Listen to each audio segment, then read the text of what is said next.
आज आम्ही माननीय पोलीस निरीक्षक विश्राम बाग सांगली यांना समस्त आंबेडकरी समाजाच्या वतीनं निवेदन दिले आणि या निवेदनामध्ये आपण अशी मागणी करतोय की महेश मुकुंदराव कांबळे यांनी 11 नोव्हेंबर पूर्वी एक व्हिडिओ व्हायरल केला होता की ह्या तिघांच्या मानसिक त्रासामुळं मी आत्महत्या करणार आहे।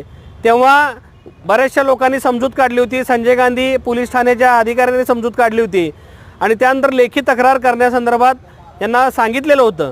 त्या अनुषंगानं महेश कांबळे यांनी लेखी तक्रार दिल्यानंतर सांगली पाटबंधारे मंडळाचे अधीक्षक अभियंता यांचं काम होतं की तत्पर ह्या निवेदनाची दखल घेऊन संबंधितांवर कारवाई करावी। माननीय जिल्हाधिकाऱ्यांचं सुद्धा काम होतं की आपण तत्परता दाखवावी आणि एखाद्या व्यक्तीला जीव जाण्यापासून थांबवावं।